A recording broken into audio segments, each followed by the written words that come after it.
예수님께서 이 땅에 오심을 기억하고 모든 교회와 성도들이 기쁨으로 맞이하는 날입니다.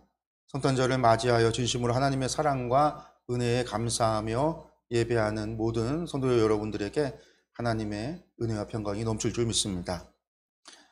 네, 오늘은 기쁜 날입니다. 예수님께서 이 땅에 오신 날이죠.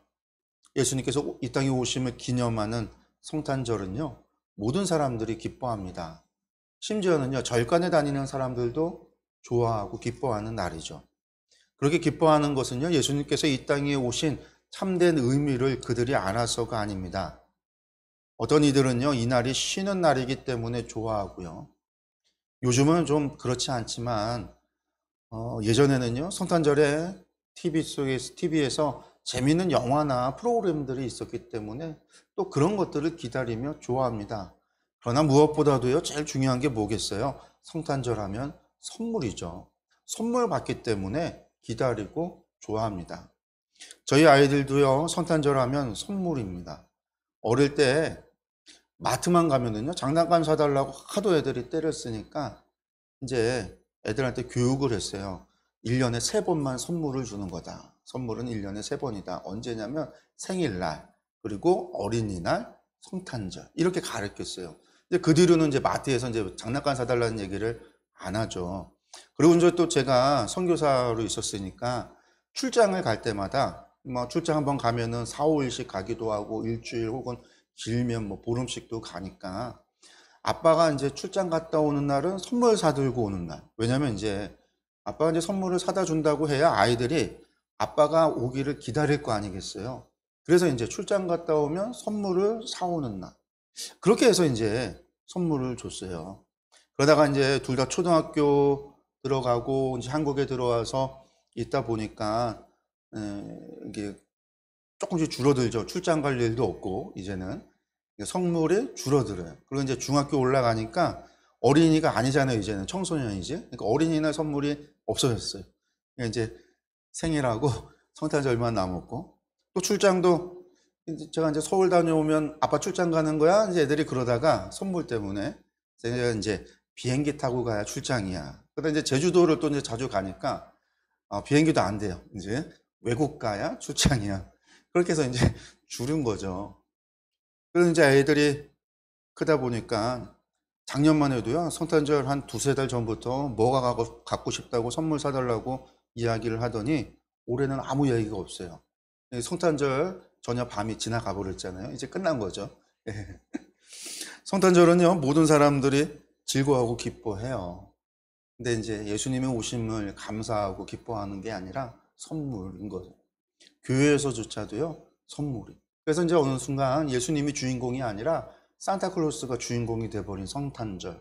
그래서 참 안타까워하고 사람들이 이것에 대해서 교회가 우리가 바로 잡아야 된다. 예수님의 오심을 기억해야 된다. 이렇게 이야기를 합니다. 그렇습니다. 성탄절은요, 모든 사람들이 즐거워하고 기뻐합니다. 그런데 이런 생각을 해본 적이 있습니다. 독생자를 보내시는 하나님 아버지의 마음은 어떠할까? 여러분 이런 생각해 보신 적 있으세요? 성탄절을 맞아서? 예수님을 보내시는 하나님 아버지의 마음도 기쁘고 즐겁고 행복해 했을까요? 그래요, 사랑의 하나님이시니까 아마 기뻐하셨을지도 모르겠죠. 기뻐하셨을 거라고 우리는 그렇게 애써 믿습니다. 그러나 아버지로서의 마음은요, 한편으로는요, 독생자 하나밖에 없는 독생자를 이 땅에 보내시는 그 아버지의 마음은 또 아파하시지 않았을까? 또 그런 생각도 해봅니다. 성탄절은 예수님께서 이 땅에 오신 날입니다. 하나님께서 예수님을 보내신 것에 대해서 사도 요한은요, 하나님께서 세상을 이처럼 사랑하시기 때문이라고 이야기합니다. 그렇기 때문에 성탄절에 떠오르는 하나님의 이미지는요, 사랑인 거예요. 그래서 우리는 하나님의 마음도 기뻐하시고 즐겁고 행복했을 거라고 생각을 하는 거죠. 이 땅을 구원하고자 하는 하나님의 사랑. 그런데 우리가 이 아버지의 관점에서 생각해 보니까 이중적일 수 있다는 거죠. 제가 방금 말씀드렸다시피. 사랑은요, 기쁘고 좋고 행복한 거예요. 우리를 구원하시기 위해서 이 땅에 오시는 거니까요, 너무나 그 사랑으로 말미암아 우리를 구원하시기 위해서 독생자를 보내시는 그 마음은요, 즐겁고 행복하고 또 좋았을 수도 있어요. 그러나 한편으로는요, 그 아들을 보내시는, 우리의 대속의 제물로 보내시는 아버지의 마음은요, 그 마음에 아픔이 있을 수도 있고요, 슬픔이 있을 수 있다는 거예요. 사랑하기 때문에. 독생자를 보내시는 아버지의 마음이 있다라는 거죠. 성도 여러분, 여러분들은 하나님 하면 어떤 이미지가 떠오르세요? 방금 말씀드렸다시피 대부분의 사람들은 사랑의 하나님, 이게 이제 떠오를 거예요. 사랑의 하나님. 어떤 사람들은 뭐 공의의 하나님 이야기할 수도 있습니다. 근데 우리가 흔히들 사랑의 하나님으로 이야기할 때 그 떠오르는 이미지는 무엇이냐면요, 하나님께서 우리를 사랑하셔서 사랑, 은혜와 복을 주시고 우리를 구원하여 주시는 하나님, 이런 것이죠. 혹시나 하나님의 공의를 이야기하는 사람에게 있어서는요, 하나님의 이미지는요, 좀 심판, 어떤 거룩, 행함, 어미하신 분, 뭐 그런 부분들이 떠오를 수 있습니다. 그래서 이제 그러한 것들을 강조하게 돼요. 그러나 대부분의 사람들은요, 하나님 하면 사랑의 하나님, 이게 이제 절대 다수를 차지할 겁니다. 하나님은 사랑의 하나님이시다. 하나님의 무조건적인 사랑, 그것이 하나님에 대한 우리가 가지고 있는 이미지. 그래서 하나님은요, 용서의 하나님이시고 구원의 하나님이십니다. 우리에게 복을 베풀어 주시는 하나님이십니다. 그런데 제가 교회에서 설교를 하거나 성경 공부를 할 때요, 제가 하나님에 대해서 가장 많이 이야기하는, 제가 하나님에 대해서 참 많은 이야기를 해요. 하나님에 대해서 가장 많은 이야기를 하는데, 그것은 분명한데 저의 설교나 성경 공부의 강조점이 좀 어디에 있냐면요, 우리의 삶에 있어요. 성도의 삶을 강조해요. 그러다 보니까 어떤 이야기들을 많이 하죠? 순종해야 됩니다. 변화되어야 됩니다. 이 땅에서 고난과 희생과, 그리고 우리가 좁은 문, 좁은 길을 가야 되고, 우리가 전제된 삶을 살아야 된다라고 하는 이야기들을 제가 좀 많이 해요, 설교 가운데. 그러다 보니까 사랑의 하나님, 그 하나님에게서 파생되어져 나오는 뭐 사랑과 용서와 구원과 복주심, 형통케 하심, 행복, 이런 것과는 좀 다른 이미지가 있죠. 하나님 열심히 믿으면 막 순종해야 되고, 하나님 말씀대로 살아가야 되고, 좁은 길을 가야 되고, 십자가를 져야 되고, 괜히 그냥 고난과 희생감만, 이런 것들이 떠올라서 마음에 좀 부담이 되기도 해요. 저도 설교하지만 저도 그런 부담감이 있어요. 저도 그렇게 살아가야 된다라고 하는 부담감인 거죠. 그렇습니다. 한없는 사랑을 베푸시는 하나님, 은혜와 복을 주시는 하나님의 모습 분명 있죠. 하나님의 모습, 그런 하나님이세요. 우리에게 좁은 길을 가라고 하고 우리에게 고난의 잔을 받으라고 하시는 하나님의 모습도 성경에는 분명하게 있다라는 거예요. 그래서 어느 한쪽을 강조하게 되면요, 다른 쪽이 소외돼요. 특히 성도의 삶을 이야기하면 후자, 그 사랑의 하나님이 우리를 복 주시고 우리가 잘 되기를 바라시는 그런 하나님의 모습이 소외되고, 도리어 우리에게 고난의 잔을 마시라, 십자가를 지라, 좁은 길을 가라라고 하는 모습이 부각될 수밖에 없죠. 이전에 제가 중국에서 선교사로 있을 때요, 주일날 예배를 드리면, 가정 예배를 드렸어요. 집에서 이제 예배를 드리면 성도의 삶에 대해서 연속적으로 설교를 한 적이 있습니다. 몇 주에 걸쳐서요. 뭐 잠언, 하박국, 빌레몬, 디모데후서 등등의 본문을 가지고 말씀을 전했는데, 이런 성경의 내용이 전부 고난 혹은 박해 가운데서 하나님을 신뢰함으로 살아가는 것에 대한 이야기였어요. 몇 주에 거쳐서 이런 설교를 계속했더니 하루는요, 아내가 그래도 그렇게 살기는 싫다는 말을 하는 거예요, 저한테. 돈도 많이 있어 봤으면 좋겠고 남들처럼 걱정 없이 살아봤으면 좋겠다라는 이야기를 해요. 선교지에서 살다 보니까 저희가 당하는 일들, 힘든 상황들, 뭐 그런 것 속에서 우리에게 필요한 것은 정말 하나님을 향한 신뢰다라고 생각을 해서 그런 설교를 했는데, 그런 설교가 너무 지나쳐 한쪽만 이제 이야기하다 보니까 아내 생각에는 그러한 말씀과 우리가 지금 겪고 있는 현실이 너무 차이가 있고 힘들었던 거죠. 그래서 제가 생각해 보니까 지나친 한쪽의 강조가 하나님에 대해서 오해하게 만들었구나. 그냥 하나님은 계속해서 우리에게 희생을 강요하시는 분으로서 하나님이 희생의 하나님, 희생을 요구하신 하나님으로 이해된 거죠. 전달이 된 거예요. 그래서 이건 내가 잘못한 한쪽만 얘기해서 하나님을 오해하게 만들었구나라는 생각을 갖게 됩니다. 그런데 이런 오해가요, 우리 가운데서도 많이 나타나요. 좁은 길에 대한 강조, 하나님 말씀대로 순종하며 사는 삶. 여러분들 이러한 삶을 생각하면 겁이 나잖아요. 그러한 삶을 살고 싶지 않은 마음도 우리 가운데 있어요. 그래서 이러한 부분을 외면하기도 합니다. 그리고 나아가서는요, 그런 하나님은 외면해요. 하나님의 말씀과 담을 쌓고 살게 되기도 해요. 제가 예전에 제자훈련, 1:1 제자훈련을 있었을 때, 그 청년 아이들을 데리고 1:1로 시간을 내서 할 때, 이런 이야기들을 많이 이야기하면은요, 개 중에는요, 도망가는 놈들이 있어요. 못하겠다고, 힘들다고, 너무 부담감이 있다고. 나중에는요, 교회를 떠나요. 그 중에는 신학생조차도 있었어요. 신학생조차도. 도저히 못 있겠다. 하나님에 대한 오해를 불러일으켰던 거죠. 그러나 우리는 이것은 분명히 기억을 하고 우리는 분명히 하고 이런 부분들을 이해를 해야 돼요. 그게 뭐냐면 하나님은 우리를 지극히 사랑하신다라는 사실이에요. 하나님께서 우리에게 희생을 얘기할 수 있고 좁은 길을 이야기할 수 있고 고난을 이야기할 수 있지만 그 하나님은 우리를 사랑하시는 하나님이시다라는 사실은 변함이 없다라고 하는, 이것이 흔들려서는 안 된다라는 거예요. 이것이 변하지 않는 진리입니다. 이처럼 사랑하사 독생자를 보내주셨습니다. 하나님께서 사랑의 하나님인 거죠. 성경은 그런 하나님의 사랑을요, 부모와 자녀 간의 사랑으로도 이야기하고 친구 간의 우정과 같은 사랑으로도 표현하고 남녀 간의 사랑으로도 묘사합니다. 특히 하나님의 사랑을 남녀 간의 사랑을 통해서 둘이 하나 되는 혼인을 통해 완성된다라고 말씀해요. 이것은 변하지 않는 진리이고 사실이에요. 우리가 이 땅 가운데서 살아가면서 어려움이 있을 수 있고 고난이 있을 수 있어요. 도리어 하나님께서 우리에게 좁은 길을 가라고 이야기하시고 우리를 등 떠밀 수도 있어요. 그러나 그 하나님께서 우리를 희생시키려고, 우리가 힘들게 하려고 그러시는 것이 아니라는 거예요. 하나님은 기본적으로 우리를 사랑하신, 독생자를 주시기까지 사랑하시는 하나님이시다라고 하는 사실은 절대로 불변하는 진리다라는 거예요. 이 믿음이 흔들리지 말아야지 하나님을 향한 오해가 없다라는 거죠. 그러한 하나님의 우리의 성도의 삶을 이야기하고 하나님께서 우리에게 요구하시는 바들을 들을 때에 하나님 사랑하시니까 그러한 요구도 따라갈 수 있다는 거죠. 이런 사랑의 모습은요, 성경 전체에서 하나님의 모습들이 잘 나타나요. 하나님이 사랑이시다라는 거예요. 요한 1서에서도 하나님은 사랑이시다라고 말씀하시지만 성경 전체가 우리에게 하나님은 우리를 사랑하신다라는 것을 증명해 주고 있어요.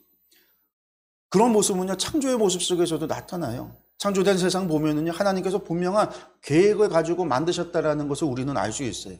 여러분들 상상해 보세요. 만약에 하나님께서 창조의 순서를요, 거꾸로 만들었다고요. 사람을 먼저 만들어 놓고 그 다음에 동물들 만들고 식물들 만들고 물을 만들고 그렇게 만들어 갔다고 한다면은요, 사람이 생존할 수 있었을까요? 아무것도 없는 세상에서 사람이 만들어졌으면요, 산소도 없고요, 땅도 없고요, 공기도 없어요. 어떻게 살아가요? 살 수 없다라는. 하나님께서 만드신 계획에 사람을 위해서 사람이 살아갈 수 있는 환경들을 만들고 인간을 만들었음을 알 수 있어요. 또 우리가 상상해 볼 수 있잖아요. 하나님께서 피조물들을 인간이 아니라 다른 피조물들을 사랑해서 세상을 만드셨다라고 한다면 세상은 어떤 모습이었을까요? 여러분들, 하나님께서 원숭이를 사랑해서 세상을 만드셨어요. 그렇다고 한다면요, 세상에 바나나 나무만 있어도요, 원숭이는 일평생 행복하게 살아갈 수 있을 거예요. 만약에 하나님께서 저 물고기, 고등어를 사랑하셔서 세상을 고등어를 위해서 만드셨다고 한다면요, 세상에 땅이 뭐가 필요해요? 세상에 바다만 있으면 되고요, 플랑크톤만 넘쳐나면 돼요. 고등어는 플랑크톤만 먹고 사니까요. 하나님께서 세상을 만드신 것이 원숭이를 위해서도 아니고 물고기를 위해서도 아니에요. 하늘을 나는 새를 위해서도 아닙니다. 하나님의 창조의 모습 속에는요, 그 자체에 하나님께서 이미 마음에 사람을 품고 세상을 만드셨다라는 사실을 우리에게 말씀해 주고 있는 거예요. 왜 그렇게 만드셨는가? 왜 하나님의 형상을 따라서 우리를 만드셨는가? 바로 우리를 사랑하고자. 창조의 순간에 이미 하나님께서는요, 사람을 마음에 품고 사랑하셨다라는 거죠. 그렇게 세상을 만드셨어요. 구약의 아가서는요, 하나님의 사랑의 완성이 무엇인지 우리에게 말씀해주고 있죠. 하나님께서 바라보고 계신 사랑의 완성, 그게 무엇이냐? 바로 혼인이다라는 거예요. 남녀가 혼인으로 하나가 되듯 하나님의 사랑은요, 너와 내가 영원히 함께 하는 거예요. 그러한 사랑을 이루기 위해서 하나님께서 독생자 예수 그리스도를 이 땅에 보내셨습니다. 아니요, 하나님께서 스스로 인간이 되셔서 이 땅에 오셨어요. 바로 그날을 기념하여 우리가 오늘 성탄 축하 감사 예배를 드리고 있습니다. 그리고 그러한 하나님의 사랑의 완성은요, 계시록 19장 혼인잔치, 어린 양의 혼인잔치에서 나타나죠. 영원히 함께하고자 하는 하나님의 사랑이 결실을 맺는 혼인잔치. 하나님의 사랑은요, 이처럼 성경 전체를 통해서 나타나며 그러한 사랑은요, 영원히 함께하고자 하는 하나님의 마음이 있다라는 거죠.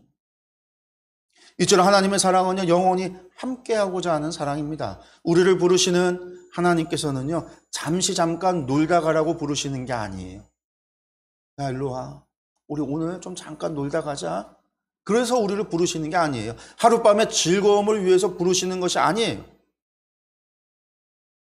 영원히 함께 하겠다라는 거예요. 영원을 향한 하나님의 마음이에요. 이것을 위해서 하나님께서 우리에게 요구하시는 거예요. 무엇을요? 먼저는 우리에게 하나님을 사랑하라고 요구하시죠. 마음을 다하고 뜻을 다하고 힘을 다하여 하나님을 사랑하라라는 거예요. 왜냐하면 영원히 함께하기 위해서는요, 서로 사랑해야 하기 때문에요. 사랑하지 않는 사람과 영원히 함께한다라는 것은요, 결코 행복할 수 없습니다. 하나님은 우리를 영원히 사랑하고 계시는데 우리는 하나님을 사랑하지 않고 우리는 다른 것들을 사랑하고 있다라고 한다면요, 이것은요, 그 자체가 지옥인 거예요. 그래서 영원하기 때문에 사랑이죠. 하나님은 또한 영혼을 꿈꾸기 때문에 우리에게 거룩도 요구하시는 거예요. 왜요? 하나님께서 거룩하시니까. 그래서 우리에게 많은 것들을 세상과 구별되라고 이야기하시는 거예요. 우리에게 멍에를 씌워주고자 하시는 것이 아니라 우리와 함께하고자 거룩을 요구하시는 거예요. 만약에 우리가 거룩하지 않다라고 한다면요, 하나님은 영원히 우리의 거룩하지 못함을 지적하겠죠. 우리 아이들도요, 뭐라고 얘기하면 자꾸만 잔소리로 들어서 싫어해요. 막 짜증을 내요, 이제는. 아빠 눈에는요, 부모의 눈에는요, 뭐가 잘못되고 뭐가 옳은지를 알잖아요. 이렇게 하면은 분명히 어떤 문제가 발생할지 알기 때문에 그것에 대해서 이야기하지만 아이들은요, 그것을 잔소리로 여기죠. 어렸을 때는 좀 낫지만 크니까. 둘째가 이제 곧 중2병에 걸려요. 이제 중2병이 와요. 좀 무서운 시기가 오는데 중2병 가기 전에 사춘기가 이미 들어와서 잔소리로 여겨요. 무슨 얘기만 하면. 그러니까 짜증내고 화내고. 그것도 제가 제 성격이 또 그걸 받아주질 않아요. 제가 더 크게 화를 내죠. 그러면 이제 싸우는 거예요. 근데 집사람이 보면은요, 좋다고 또 끌어안고 뽀뽀하고 하다가 또 둘이 또 목소리 내고 화내고 승질내고 하는 모습이 웃긴 거죠. 근데 그게 자꾸만 반복이 돼요. 근데 여러분, 하나님과 우리의 관계가 영원이라고 한다면, 그럼 저하고 이제 저희 딸하고의 관계가 중2병이라고 해봐야, 사춘기라고 해봐야 잠깐이에요. 몇 년 아니에요. 지나고 나면 지나가요, 다. 고등학교 올라가고 또 대학 가고 철이 들고 바뀌어진다고요. 그 중2병이 영원히 살아있는 동안에 계속된다고 한다면 저는 안 보고 싶죠. 당연히 안 보고 싶어요, 저는요. 제가 만약에 체리니까 제가 죽는 날까지 제가 중2병 사춘기로 계속 그렇게 산다고 한다면, 저하고 그런 관계 속에서 있는다라고 한다면요, 될 수 있으면 안 보고 떨어져서 살고 싶어요. 근데 하나님과 우리는 영원이잖아요, 영원. 근데 우리가 거룩하지 못해요. 하나님은 우리의 거룩하지 못함에 대해서 지적할 거 아니에요. 네가 거룩해야 나하고 함께 할 수 있는데 사랑하시니까요. 야, 너 이것이 부정해. 이것은 너는 정결함으로 바꿔야 돼. 너 이거 바꿔야 돼. 하나님 계속해서 우리에게 지적한다면요, 여러분들 그것이 지옥일 수 있는 거예요. 지적하시는 하나님께도, 그것을 듣는 우리에게도 영원한 책망이니까. 근데 하나님은요, 영원을 원하신다라는 거죠. 우리와 함께.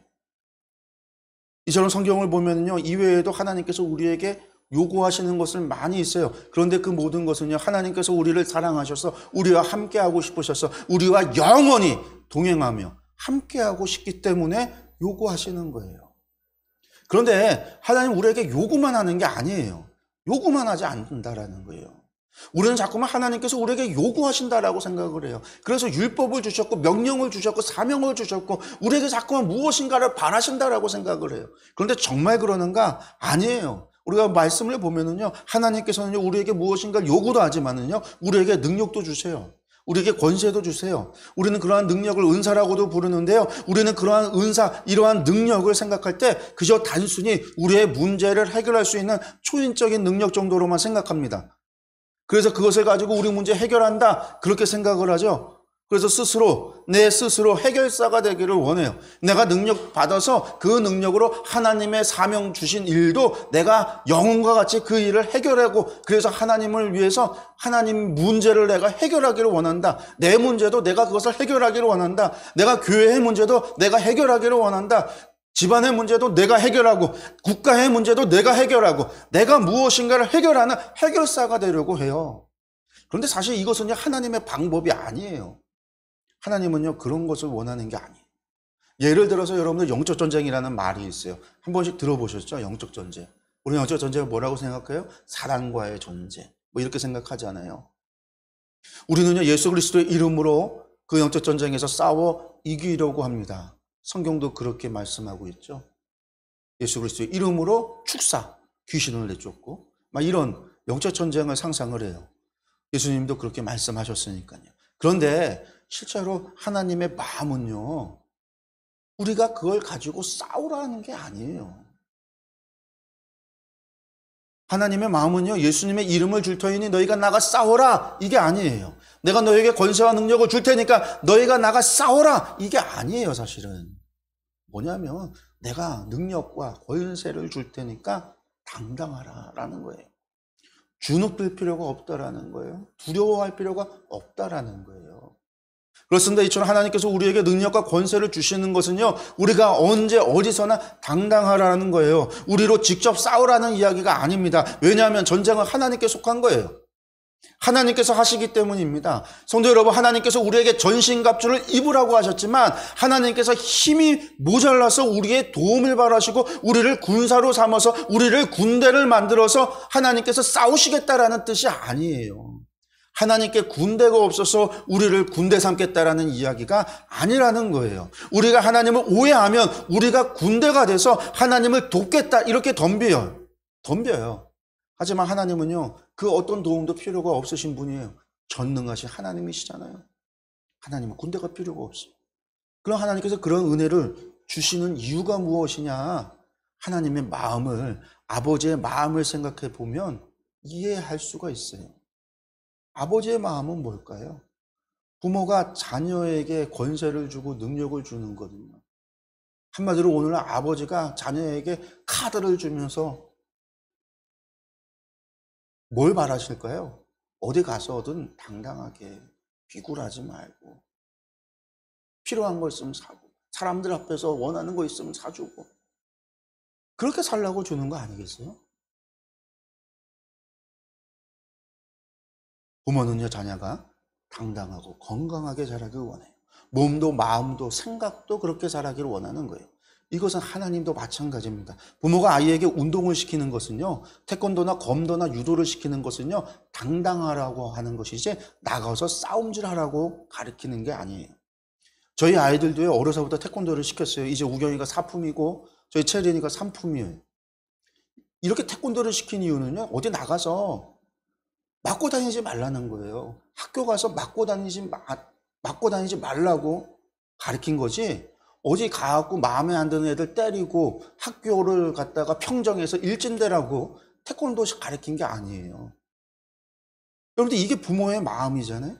이게 하나님의 마음이에요. 우리에게 능력과 권세를 주시는 하나님의 마음이. 성경에서 지속적으로 존재건 하나님께 속했다라고 말씀해요. 나아가 복수도 하나님이 하신다라고 말씀하셨습니다. 나훔서 1장 2절을 보면은요, 여호와는 질투하시며 보복하시는 하나님이시다, 이렇게 분명하게 말씀하세요. 즉 하나님은 복수하시는, 보복하는 하나님이다라는 거예요. 누구를 위해서 보복하냐, 누구를 위해서 복수하냐? 바로 자신의 백성, 자신의 자녀들을 위하여 하나님이 싸우신다라는 거예요.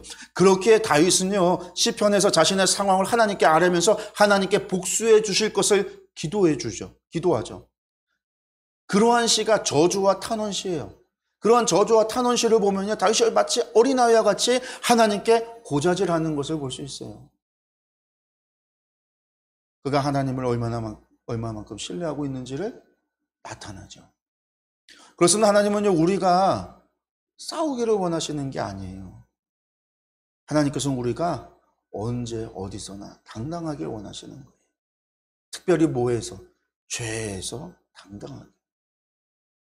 더 이상 죄의 종으로 사는 게 아니라 하나님의 아들로서 살아가기를 원하시기 때문에 그러는 거예요. 또 하나님께서 우리에게 원하시는 거는요, 혼인잔치에 참여하는 그 신부와 같이 우리가 건강하고 순결하고 깨끗하기를 원하시는 거예요. 잘 알려져, 저에게 있는 저희 아들과 딸이 하나씩 있는데, 저는 우리 아이들이요, 세상에 악하고 추악한 것을 보지 않기를 원해요. 자라나면서 언젠가는 알게 되겠지만 될 수 있으면 늦게 알기를 원합니다. 좀 더 오래도록 순수하길 원해요. 이것은 하나님의 마음도 다르지 않아요. 그래서 우리에게 권세와 능력을 주시지만 하나님께서 직접 사망의 권세를 꺾으시잖아요. 우리의 죄의 문제를 우리로 하여금 해결하라고 이야기하지 아니하시고 바로 독생자를 보내셨다라는 거죠. 예수 그리스도께서 우리의 죄의 문제를 마주하셨어요. 우리가 아니라 주님께서, 우리가 아니라 주님을 통해서 하셨다라는 거예요. 우리에게 자녀의 권세를 주시는 것은 우리가 더 이상 죄의 종로로 타지 않기를 바라시기 때문입니다. 물론 우리에게 특별한 사명을 하나님께서 주실 때도 있어요. 그리고 그 사명을 할 수 있는 능력을 주시기도 해요. 그래서 우리가 세상과 대적해야 할 때가 분명히 있습니다. 예수 그리스도의 이름으로 물리쳐야 할 때도 있습니다. 하지만 그때조차 하나님께서 원하시는 것은요, 우리가 해결사가 되라는 게 아니라 하나님을 의지하라는 거예요. 성경은 지속적으로 하나님께서 행하신다라고 말씀하죠. 우리에게 무엇인가를 요구하는 것 같지만 그 속을 들여다보면은요, 하나님께서 원하시는 것은 우리가 하나님을 의지하는 거예요. 그래서 하나님은요, 나를 의지하라, 나를 신뢰하라라는 것을 요구합니다.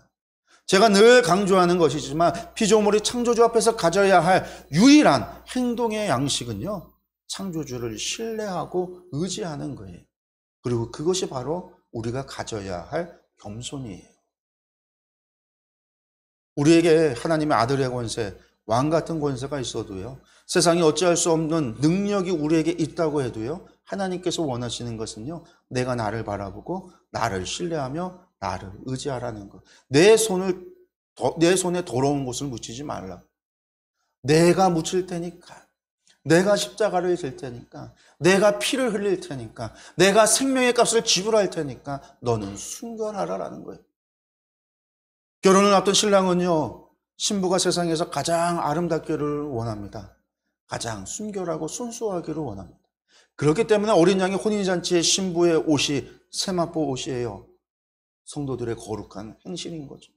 그러한 하나님은요, 우리가 고난받기를 원하지 않습니다. 하나님은요, 우리가 박해받기도 원하지 않아요. 하지만 살다 보면 고난도 받을 수 있고 박해도 받을 수 있어요. 삶에 어려움이 있을 수도 있어요. 혹은 시험을 겪을 수도 있습니다. 때로는 우리가 스스로 자원해서 좁은 문으로 가야 할 때도 분명히 있습니다.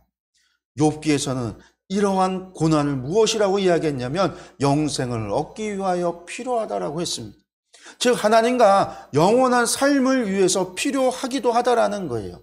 그리고 바울 사도는 이것을 가리켜서 연단이라고 했습니다.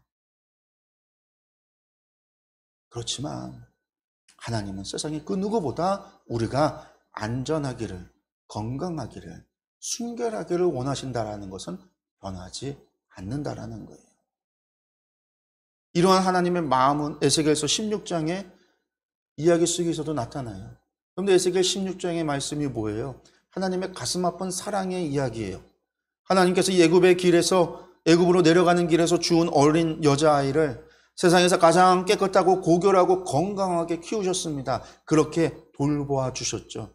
그것이 바로 부모의 마음이다라는 거예요. 아버지의 마음이라는 것. 신부를 향한 신랑의 마음이다라는 거예요. 하나님은요, 그러한 마음을 가지고 세상의 마지막을 준비하십니다. 하지만 그것은요, 결코 끝이 아니라는 거예요. 그것은 도리어 영원의 시작입니다. 영원히 함께하고자 하는 하나님의 영원한 바람입니다. 그날을 위하여 하나님은 세상 그 누구와도 비교할 수 없는 사랑을 우리에게 베풀어 주셨습니다. 그 사랑으로 오늘 성탄절에 하늘의 보좌를 버리고 이 땅에 주님께서 오셨고 복음을 전하셨으며 십자가에 달려 죽으시고 부활하셨습니다. 그리고 승천하여 지금도 우리를 위하여 중보자가 되어 주셨습니다. 그 주님께서 다시 오신다라고 약속하셨어요. 바로 우리를 맞이하기 위하여 오시는 겁니다. 우리를 신부 삼기 위하여 오시는 거예요.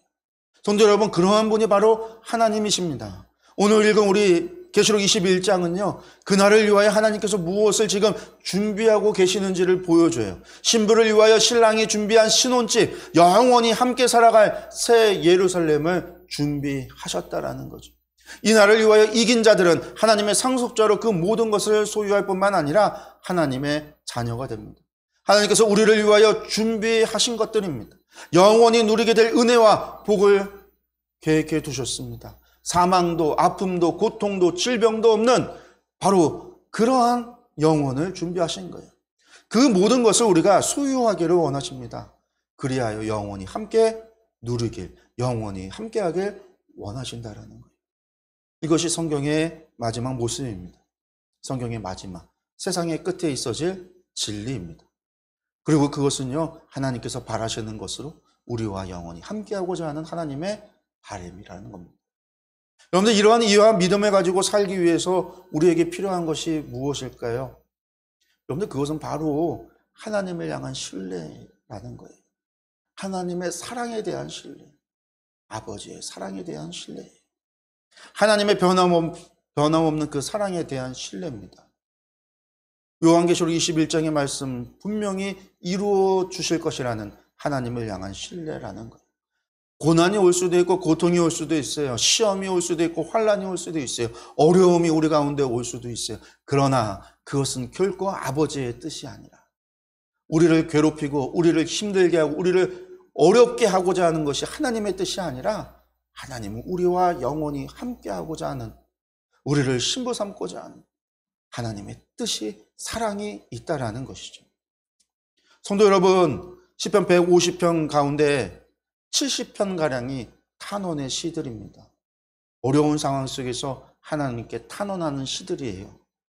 복된 삶, 성공의 삶에 있어서 불려진 시들이 아니라 괴롭고 어렵고 환난과 고난 가운데 불려진 탄원 시들이에요.